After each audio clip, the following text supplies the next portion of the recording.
Alright guys, in this video this is going to be how to do shape number 1 on your assignment 4, which looks like this. So we've got kind of this rectangle shape that is offsetted. It's intersecting with like a ring, so a circle that's been offsetted.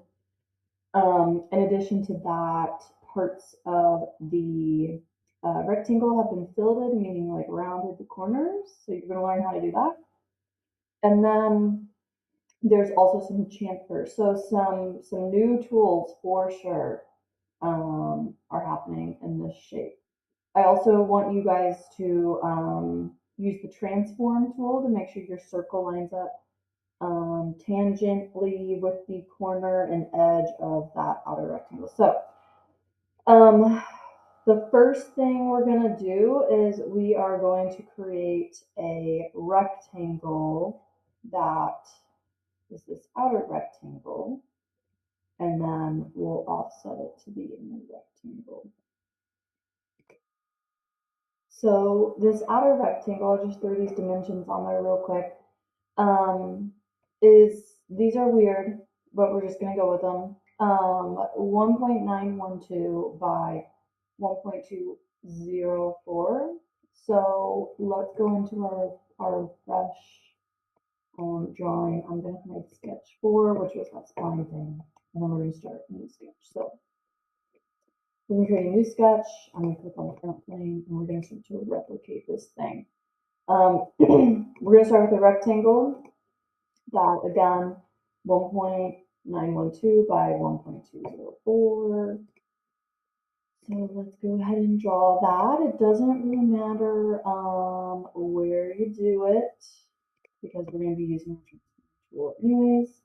Let me just go 1.912. Grab our dimension tool. 1.912 by 1.204. All right, cool beans. Got that. Okay, next, if we look, we're going to offset that outer rectangle, or I'm telling you to offset it before doing any of these modifications, okay? So if you remember how to use the offset tool, it's right up here next to the scissors, right here, offset. And when you click it, you want to start to select the edges of which you want to offset. So we're going to do the entire rectangle, and it actually defaults to 0.25. If your offset goes to the outside of the rectangle, just click that arrow and it toggles it in or out. Once you have it where you want, click, and then it's going to ask you, do you want it to be bigger, smaller? What do you want that offset to be? It defaults to 0.25, and that's exactly what we need. So I'm just going to click check. Okay. Wonderful. The next thing we're going to do is let's create this circle. Okay. This circle, the outer diameter is 1.701, and then we have an offset of 0.25 again. So don't worry so much about drawing this in the exact correct place initially. We can use that transform tool to help us snap it to where it's supposed to go. Let's just focus on making the circle what we need it to be. So 1.701. Let's go over here. Let's draw our outer circle. Okay. And go ahead and dimension that. 1.701. Okay. It's way out here in space, I know, but we will move it, and I'll show you how to do that. And then we're going to click that offset tool. Click our circle. See, mine's going to the outside, and you just click and flip that to the inside and place it. 0.25 is perfect. That's it. Okay. Okay, so now the next step is going to be moving that circle. You can either move the circle first, or you can work on these first. It doesn't matter. I just want your input to look like this. I'm going to move the circle first. So I'm going to select that line work. I'm going to search for the transform tool. Okay. And I want this corner of my circle to line up with this corner of my rectangle. If we look at our reference shape.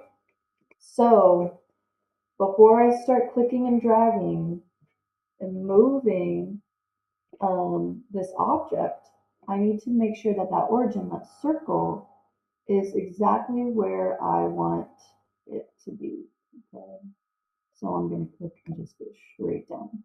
And that's where I want it to be able to snap this point to that point. But unless I don't move that there, then that's not going to happen.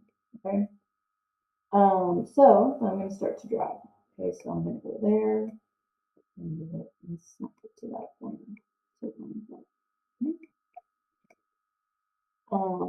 And there we go. There we have it. Okay. Don't worry about trimming any of these lines. If you were making something and you wanted to extrude specific faces, then you could trim that stuff up. In later videos, I'm also going to show you how you can select certain faces and just extrude those. But for now, don't worry about trimming it up unless you want to. I won't take points off. If you want to do that and play around with it. The next thing we're going to do is we're going to apply the fillet tool and soften these edges to a radius of 0.15. I'll show you how to do that. And then we're going to use the chamfer tool and do the inner corner edges. So chamfer takes basically the corner and slices it. It chamfers it. And then the fillet tool smooths it out. It fillets it. So to use both of those, we're still in our sketching window. Right here is our sketching fillet. Okay.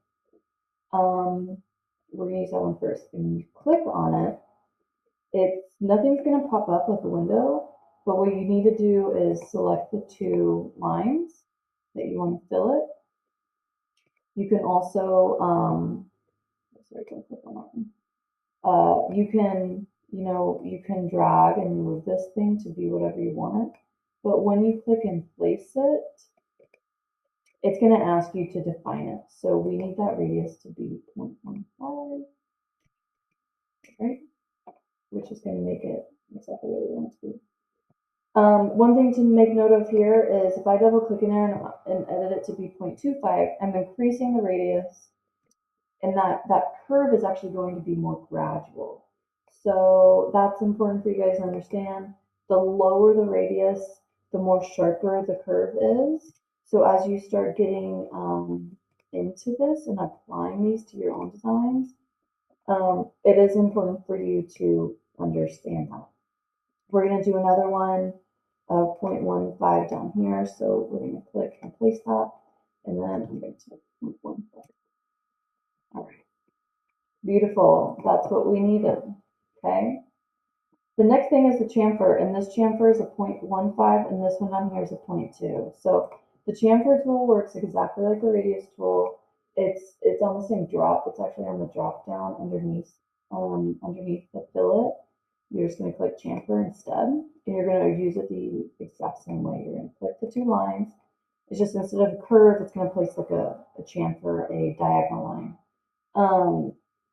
Okay, and when you place it, it's going to ask you for that distance again. So that one up here is 0.15. Let's go ahead and place that 0.15, 0.15. It's going to ask for both because of the nature of what it's doing. So you don't have to do a symmetrical chamfer. Again, after you place it, say you want that to be 0.3. Okay, you can do stuff like that. Okay. For this, just keep it symmetrically. Right, and then down here we need to do a 0.2. So we're going to do a chamfer, click on our lines, and then go ahead and do 0.2, 0.2. Okay, and there you have it. There's your shape 1 for that assignment. Go ahead and screenshot it.